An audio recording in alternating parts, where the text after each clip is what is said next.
Se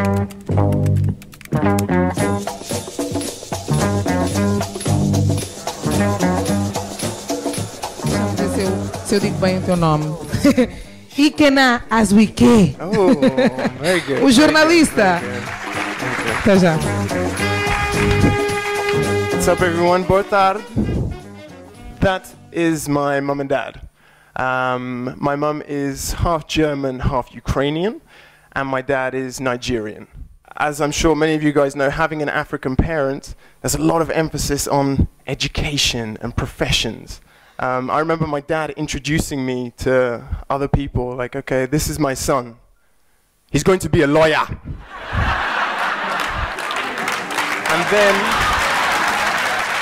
And then number three, only number three in that list would be, his name is Ikenna. So my actual name is third. I'm like, Dad, seriously? To a large extent, the reason why I became a lawyer to start with was to, in a sense, pay back for all the sacrifices that they've made for me. So up until around 4 years ago, I was a finance lawyer working in the States, in New York. And it was fantastic, lots of, you earned money and there's lots of security. But although my dad was happy, I was freaking miserable. Okay? I'm sure you guys know that feeling, right? Exactly, all too well. It's unfortunate. So I quit. That was my trigger to go into journalism and make programs about Africa.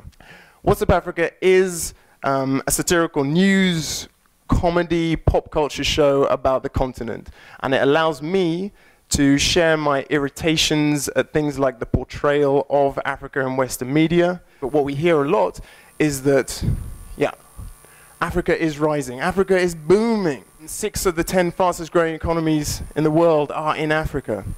Foreign direct investment in the continent is up 87% in the past decade.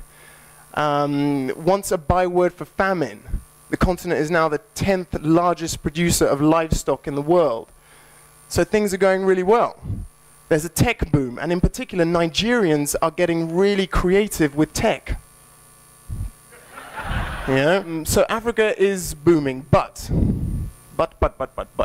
7 of the top 10 most unequal countries in the world are also in Africa.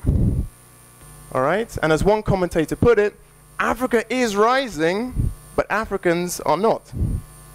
Yeah? Ooh, oh my. Amen. Amen. No, it is happening, but it's happening slowly. So what is it about this one narrative, this cliche that we all seem to want to accept? I think it's because cliches are safe. You know, they allow us to put things in boxes, tick the box, bam, it's done.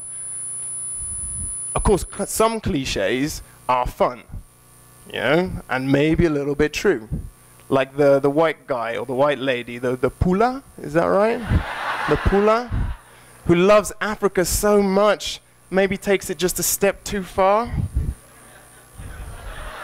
It's a real tattoo. The cliche is also the billionaire prime minister or president who enriches himself and his family at the expense of freedom of expression, freedom of speech, just the same power for decades. Cliches aren't the game changers. Surprises are the game changers. Surprises are political leaders who see their role in office as a civic duty for the people. Surprises are also the abused wife and market trader who rises against all odds to become president of her country. Surprises are cultural, political, artistic ambassadors, past and present, who perform, who speak, who record material with such sensitivity, such uniqueness, such awareness for their political time that they live in, that they will guide our generation and generations to come. If surprises were a meal, okay, there would be that. Calulu com funge, com muito gendugu. And if cliches were a meal, they would be like bacalhau cozido. Yeah? Com batatas. Com batatas. Surprises are awesome. Okay? They allow us to live on the edge of our seats, you know? They're spicy, they're interesting, they make life interesting. Cliches do exist everywhere, they're kind of fun, and to some extent they do make the world go round, but surprises make the world stop and take notice. Muito obrigado. Thank you very much.